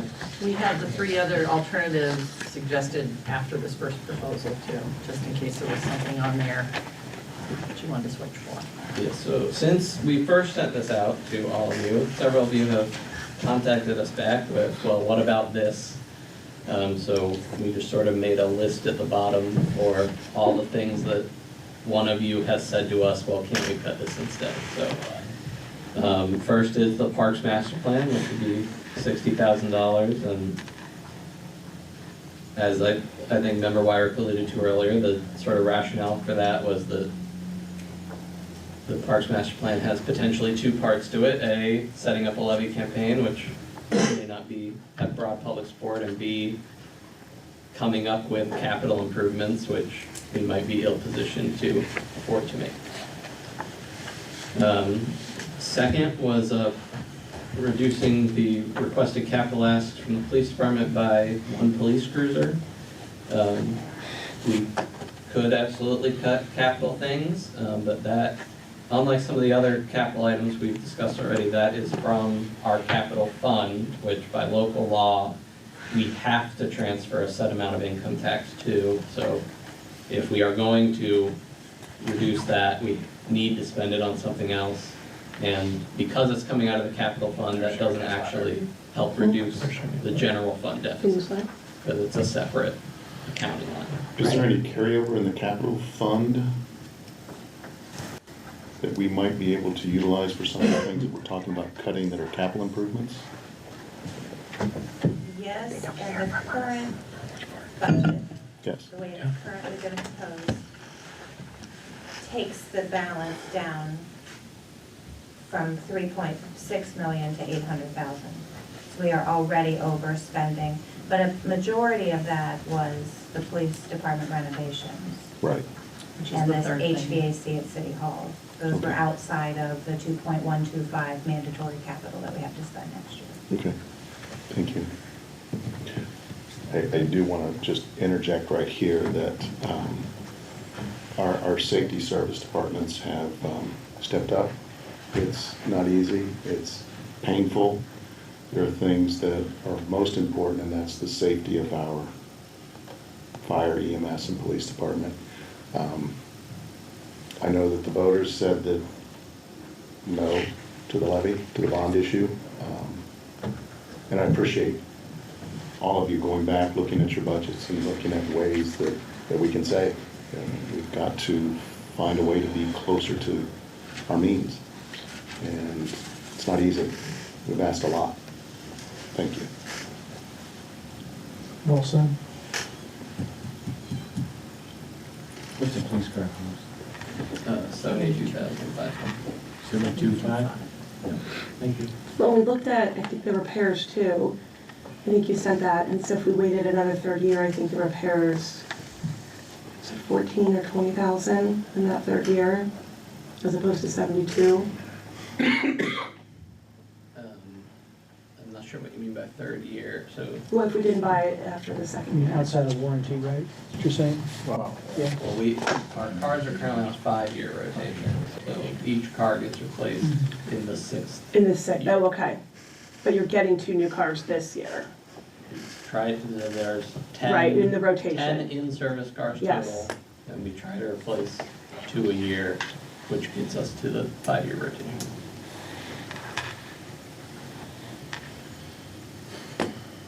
Five-year rotation is generous, just so you know. The amount of maintenance that goes into a vehicle for brakes. I know, And- mine was and- just 10 years. and tier- So, and like, tires. thinking about how we do that, and I get that they run all that I was time, gonna say, but, yeah. I'm you just- know, And aren't we still behind the ball on a cruiser because of COVID? Is that correct? Is that? Caught up now, aren't I think we'll call that. This year, I thought, Just, last year that came in and then this year. I think Yeah, it's gone. okay. we had a break in the cruisers where we ordered a set in 22, I think, then. The numbers I gave you, we had multiple show up in 23. I Yeah. had to go out of state to find 2 of them because I was worried the other 3 weren't gonna show up. That had already been canceled and ordered. Yeah.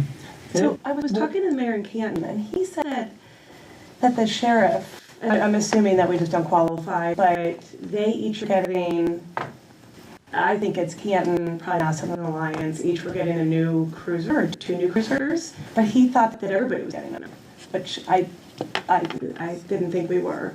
Compare crime stats. I'm sorry, what? Compare crime stats. Yeah, exactly. Right, and that's, I thought that. He was under the assumption we were all getting them, and I didn't think so. As somebody that has spent their entire career, working career in the stock replacement aftermarket, and performance side of that, prime replacement time and maintenance time is 6 to 9 years. Average age of vehicle on the road is 11, I get that. But they don't see the time in the vehicles that our vehicles see. And the maintenance records, the maintenance that are kept up on those things is what's keeping them on the road. I highly recommend not extending these past their 5 years. I don't think that's a very wise choice. Great.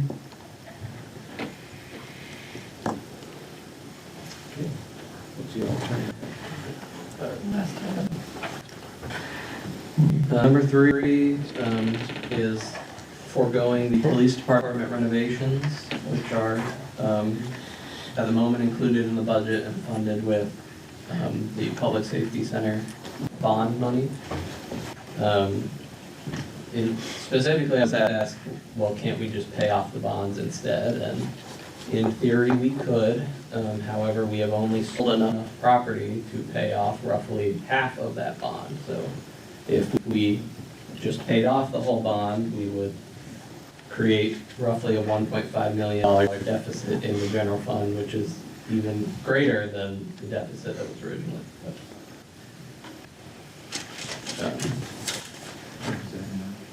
Is there a way to do it in pieces and parts more instead of pull it at once or Phases. phases?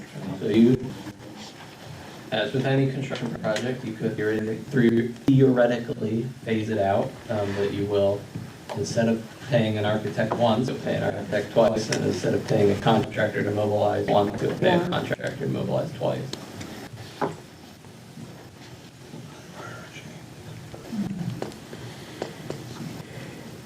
And then the 4th and final option was the Dogwood Shelter improvements.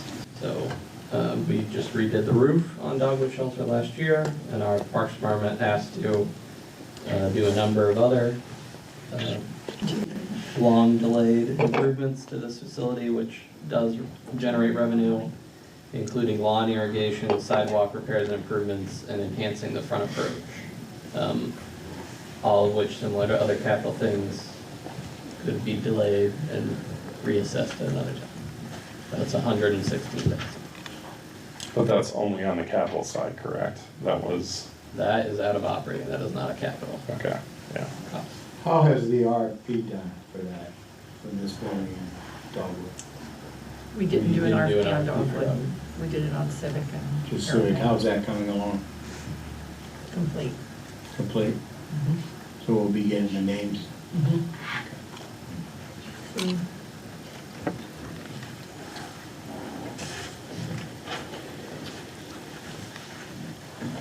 And now that's everything, right? You didn't forget anything.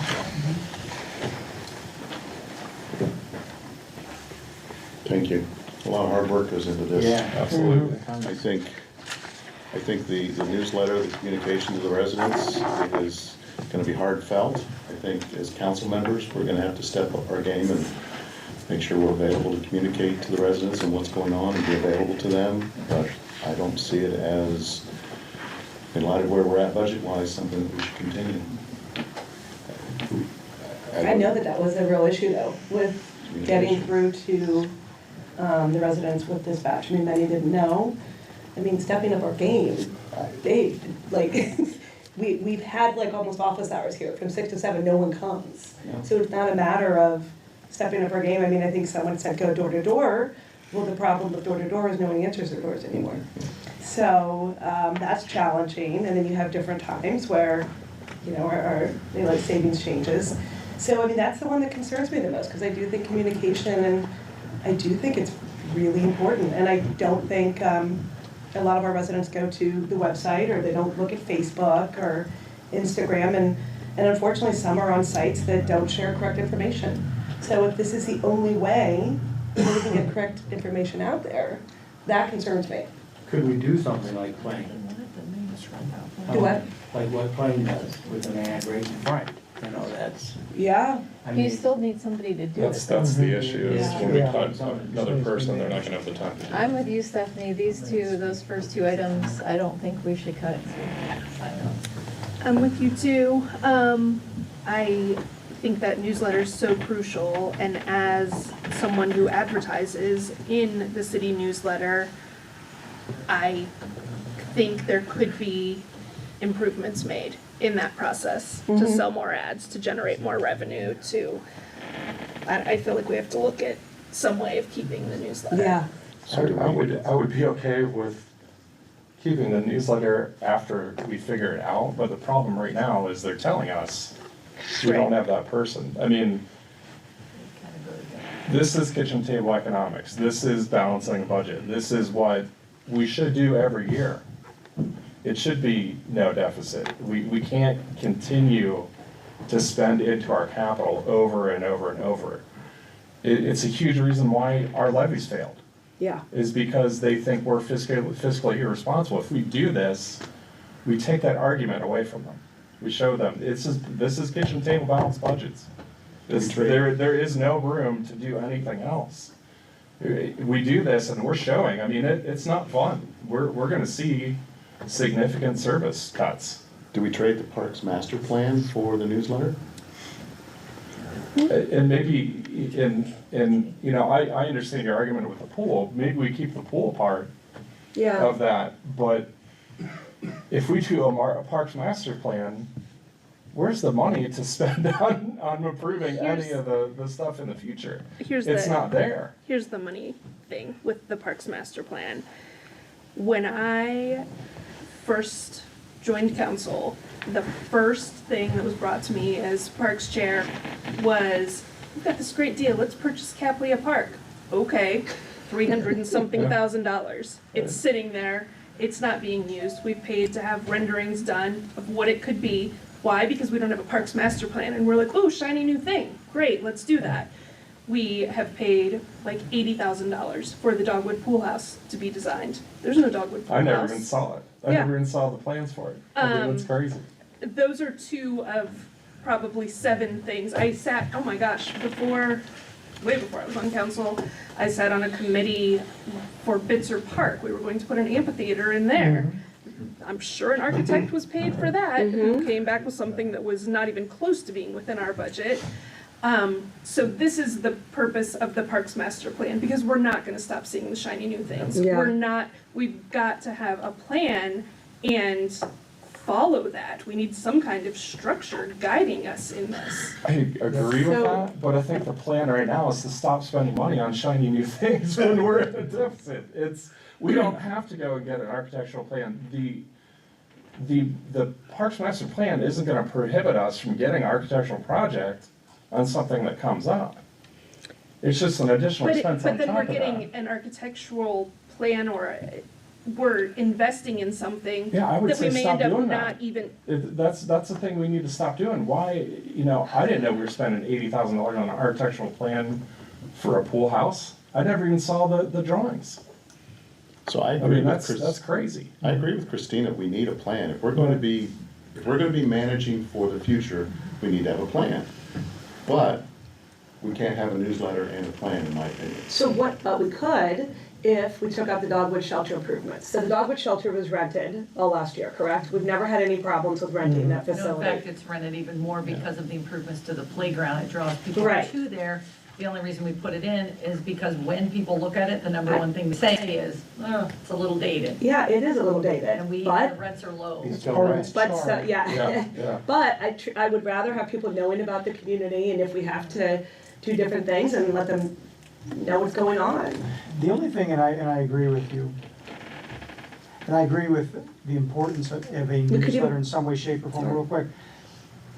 We don't have necessarily an issue with one-time capital expenses. We have an issue with recurring expenses. Yes. And that's kind of the problem. So we're looking at a one-time expense for dogwood shelter improvements at $116,000 a year. Great, that may help this year, but what about 26? What about 27? What about 28? That's part of the problem. As much as I don't want to, in the same way with, okay, let's cut the Parks Master Plan. Again, that helps us for 1 year.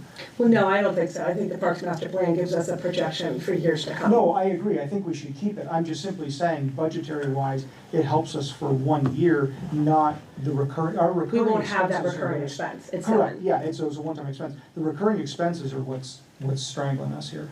Is the dogwood shelter part of the capital or is it general? Capital.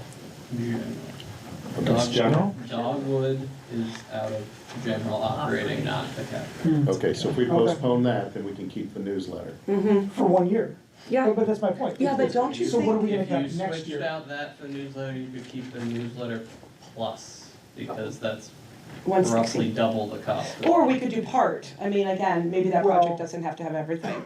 But no, Does but it not, need lawn irrigation? real Preferably quick. If we're keeping the newsletter, also the staff member.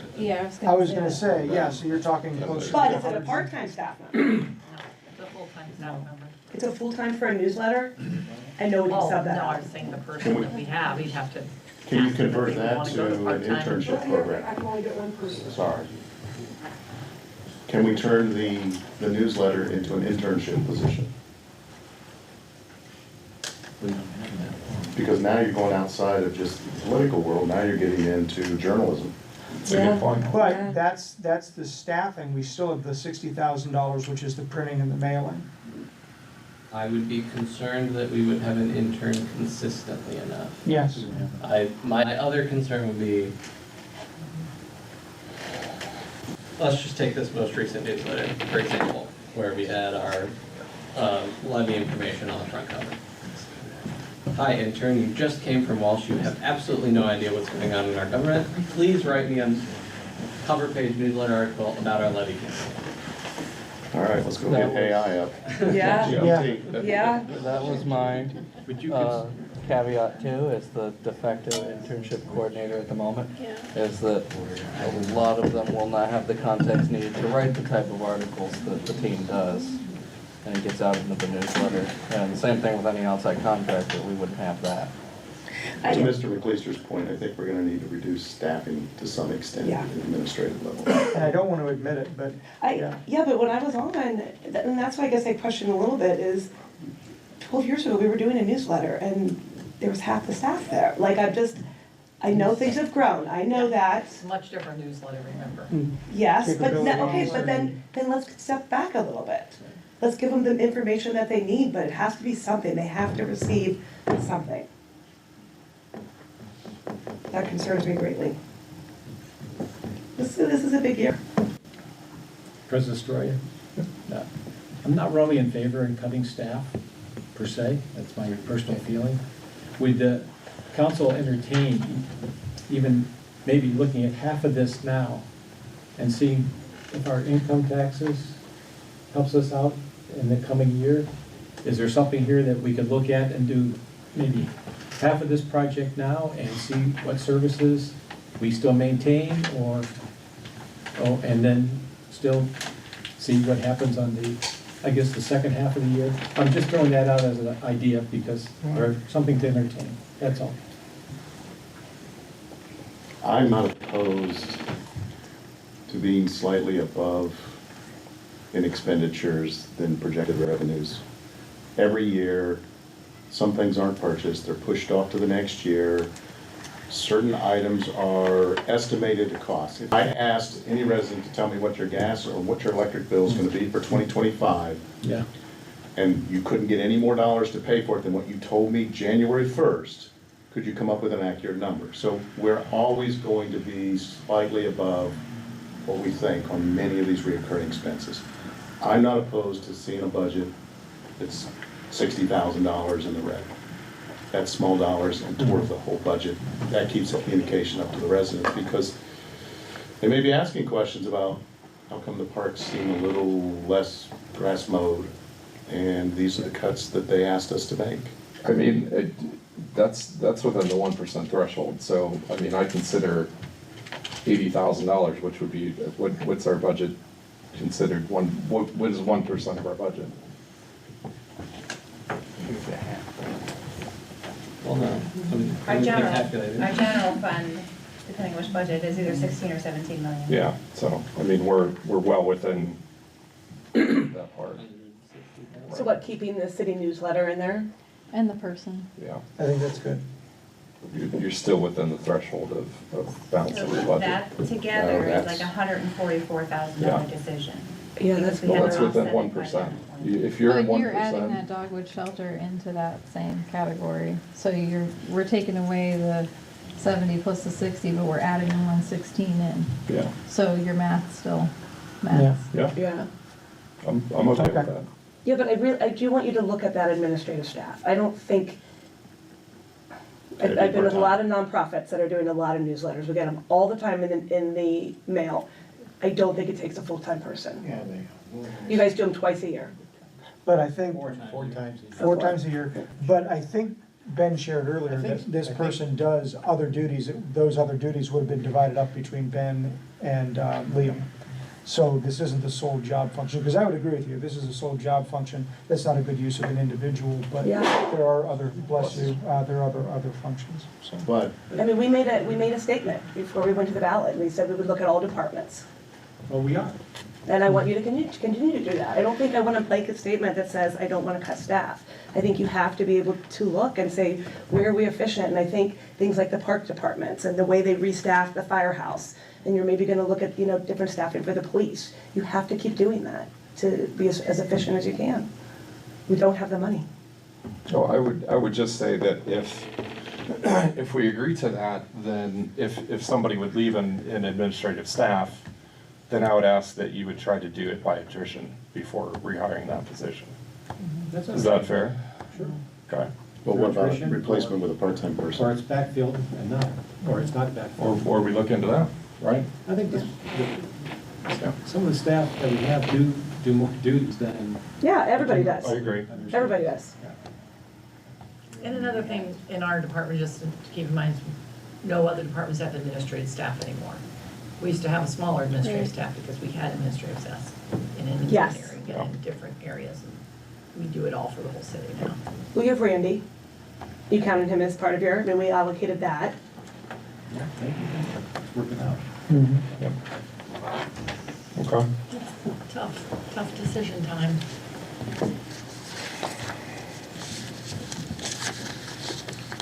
So do you feel like you have? I feel like there are a couple items I might need some clarification on. Okay. Is that fair?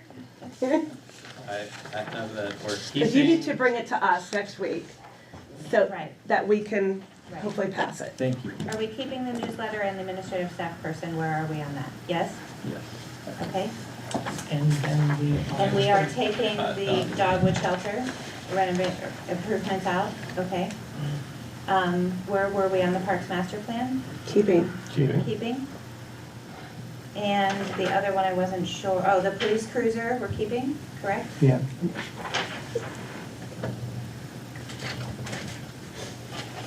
think that's everything. I'll make these amendments for, Jim and I will make those amendments for third reading Monday. Awesome. Thank you. Cool. Thank you. Good discussion. Thank you. I'll make a motion to have administration prepare the amendments to 81-2024, consistent with tonight's discussion. Second. All in favor? Aye. Opposed? Motion carries. Okay, ordinance and rules. John? Okay, this is gonna be a lot of more clarifying things that we have. If Liam or Ben wanna Yeah. go through what we're adding and what we're taking away. So hopefully you all remember that very recently we adopted a new contracts and bidding policy. While we were working on codifying that into the codifying ordinances and discovered an old contracts and bidding policy that was contradictory to some of the things that you all had just adopted. In addition to those contradictions, though, there were also some additional provisions that Liam and I, and at the time our previous legal counsel, had not thought of, that in seeing them written out, we were like, oh, that's a great idea, we should keep that.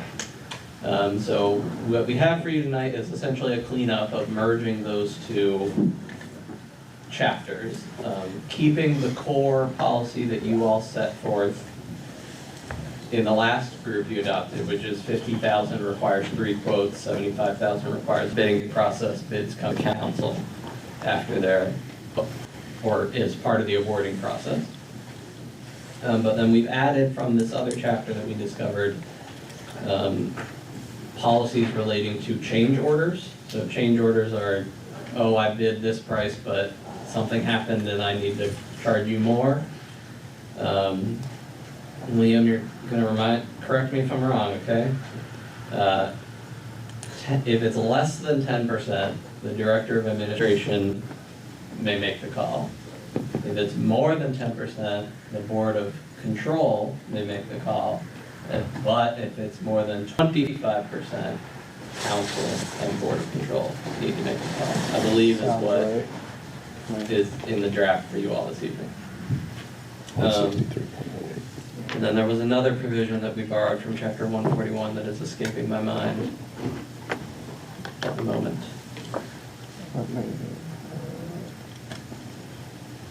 So my only concern on that would be if we approve a $1.5 million project and it's off by 24%, it doesn't come back to council. Correct. It would go back to Board of Control. That's my only concern. I might want to add to that as well, because I know auditors, Jim, correct me, right, you're newer to that, or closer to the audit than I am now, but I believe audit has to have council approval on change orders, and even at the end of the project, there's normally a deduct change order for items that weren't done, or, you know, there was contingency money they didn't spend, and so there's always change orders in any project. I believe that auditors require council approval. There might be a threshold requirement for them. And I think there's a way, could get away with it in terms of internal controls, if it is in the There's normally, policy. like, don't hold up the process if it's less than 10%, move forward, but still bring it to council after. And then anything over a certain percentage would need to be approved by council before they were able to do that. It would follow our policy, whatever policy threshold you set in place, but I believe it still has to come to council at some point.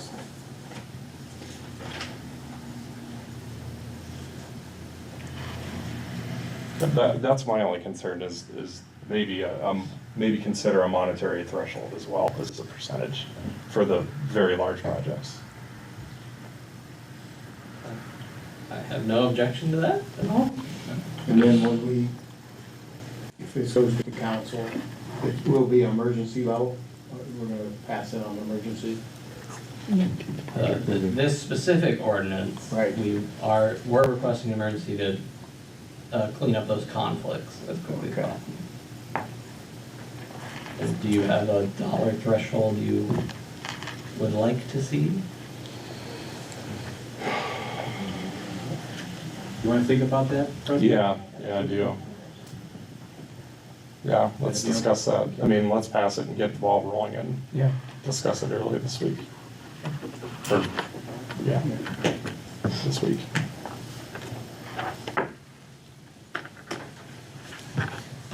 Okay. Any other discussion on this? No. I'll make a motion to move item 6A to the council agenda. Second. All in favor? Aye. Opposed?